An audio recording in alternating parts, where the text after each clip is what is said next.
Today I wanted to talk a little bit about some things that kind of surprised me to start with.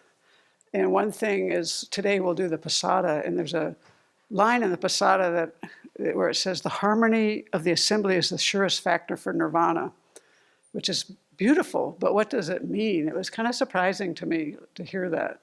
And so just to start off with, one way to look at that is that the Sangha historically has sustained the Dharma.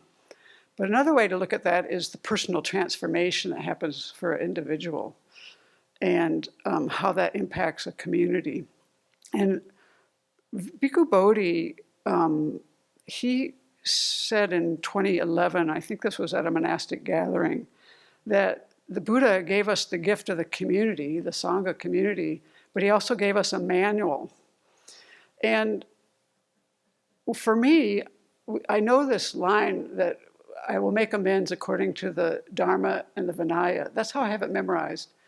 And so I'll just use it that way. And so I usually think about the Vinaya, but I actually hadn't so much paid attention to what was in the Dharma in terms of the advice that the Buddha gave. I kind of always thought of that more somewhat on the Vinaya side, like here's how you make amends, and here's what you shouldn't do, and here's what you should do. But actually, that's not the case at all. And Bhikkhu Bodhi made this anthology of discourses from the Pali Canon, which is called The Buddha's Teachings on Social and Communal Harmony, where he took excerpts from the Pali Canon and arranged them by topic. And what he said about this, and this is where it ties into nirvana, he says, the purification of the mind is connected with nirvana. It's the same purification that we do to live healthily in a community. The afflictions that we're getting rid of are the same. So the point is like being in community is a path to nirvana in the sense of we're going to learn how to work with our afflictions. And there were so many, like the other things that kind of surprised me once was when Venerable taught from Nagarjuna about how in his teaching, Nagarjuna teaches on the 6 perfections, and he talks about how giving gets rid of the afflictions. I'm like, how would that be? And then I used the verses that she taught us, and I learned how that would be. And the Buddha also taught in the simile of the cloth about getting rid of these 16 afflictions, how it contributes to, has social impacts. And when you think about it, it's kind of a no-brainer. Like when we start getting rid of our afflictions, it's easier for our good qualities to develop. There's much more harmony, loving kindness, equanimity, and all those kind of things. So it's not that surprising, but it's, you have to look into it. How does that work? So I wanted just to introduce this book and then I'll talk about 2 of the parts of it that relate to my practice. But first I wanted to introduce it because it has a lot of amazing ingredients that we can learn how to work with, starting with right understanding, then working in personal training and dealing with anger, proper speech, how to make good friends. If you're having trouble with somebody, maybe if you read some of these things, you'd see what you're doing. That's what I notice when I'm reading this book. I'm like, first I'm kind of like, yeah, I've seen people do that. And then I'm like, yeah, I do that. No wonder they don't want to talk to me. It's like that. And so then he gets into other things like for one's own good and the good of others, the intentional community, disputes and settling disputes, and then establishing an equitable society. And so what I wanted to talk about were a couple of things that came from settling disputes, because these were the ones that I noticed I had examples from my own life to share. So one of them was, there's this one where he talks about the Buddha talks about 2 kinds of fools. And first I have to say that I would reword this a little bit as to foolish behaviors, because we are all going to think we're a bunch of fools, and that's not really going to help us in our practice in our day and age. I think at the Buddha's time, it might have worked, but in our time, you have to kind of separate the person from the behavior. So foolish behaviors. And one of them is, one thing that's kind of foolish has to do with confession and forgiveness. And it's very short. Once two monastics had a quarrel, and one monk had transgressed against the other. Then the former monastic confessed his transgression to the other monk, but the latter did not pardon him. And then a number of monks approached the Buddha and reported what had happened, and the Buddha said, "Monks, there are two kinds of fools. One who does not see a transgression as a transgression, and one, when another is confessing a transgression, does not pardon him." And there are two kinds of, so these are the two kinds of fools. There are two kinds of wise people. One who sees a transgression as a transgression, and one who, when another is confessing a transgression, pardons him. These are the two kinds of wise people. So my situation wasn't exactly that, but it was somewhat similar in that the one person did something wrong, right? And then I was the one. Here's how it went in my mind in the first few years I lived here. They did something wrong.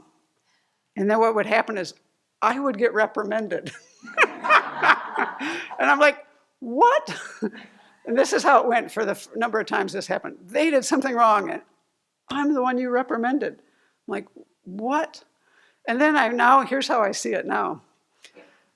They made a mistake.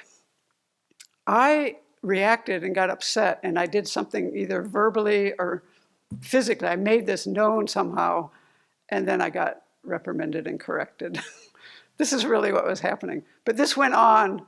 I had to have a few episodes before I was like, what's going on there? Now, one that's more current for me is, when do you speak to somebody who's committed an offense or a transgression? Like, when do you talk to them? How do you decide, and how do you go about it?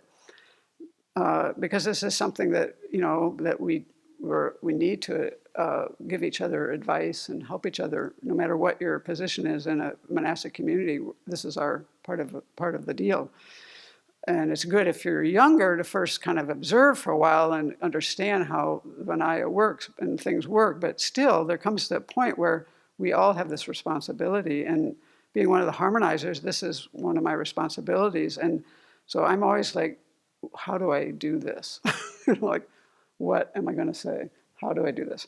And so the Buddha talks about this. And it's one of these ones that was memorized. So it's got all these permutations of the same kind of thing. And it boils down to this.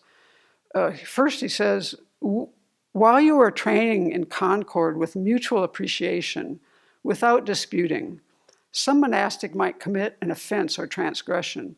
Now, monastics, you should not hurry to reprove him. Rather, the person should be examined thus. And then he goes through all these permutations. And basically, it starts off with, will I, the person who's going to have to say something, be troubled by this? Will I be troubled or not? That's one of the permutations. The other is, will the other person be hurt or not? Is the other person given to anger and resentment or not?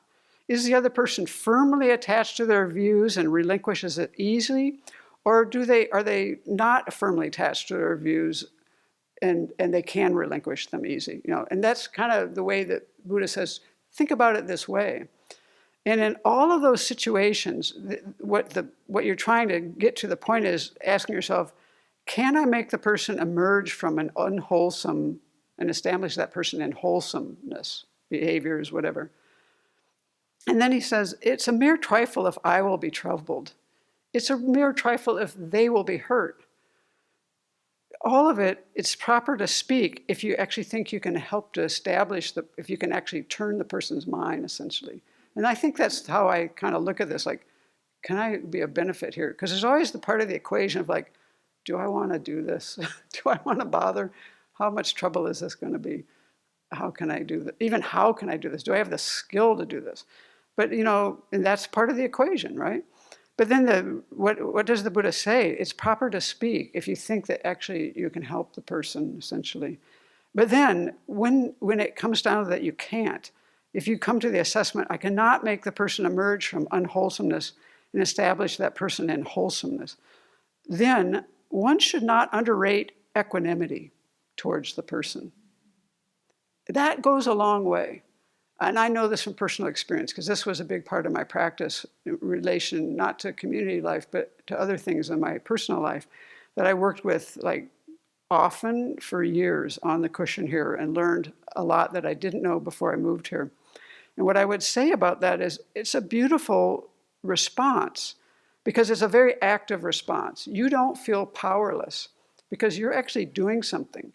Because if you don't have a mind that's equanimous, you're probably like upset or you're indifferent. You know, there's something on your side that really needs to be cleaned up. And this is what you take to the cushion. So that what happens then is when the mind can be equanimous, you're like an open door. And when the person is ready, when they make the shift on their side, where you think actually that you might be able to establish that person in wholesomeness or help them, and then you kind of you haven't closed the door to that person in your heart. And this is really true. I have a lot of experience in this, and this is absolutely true. And so this is an important thing for us to have this kind of attitude, because it helps a person not to feel like if there's a situation that you can't change the other person, you can get upset about it, you can feel powerless, you can go into a lot of negative ways that don't help the situation. Or you can work on your equanimity, and then that allows you, when you do it properly, when you come to the proper conclusion on the cushion that you then habituate yourself to, is you have a feeling of affection for the person, a warm-heartedness. And if you don't have that, when I don't have that, I'm still like indifferent, angry, something else. I'm not where I want to be. And so, yeah, I would say there's a lot in this book that can be very helpful, especially for monastics who live in communities, but also I think for people who are in intentional communities, although it's very much geared towards Buddhists. So.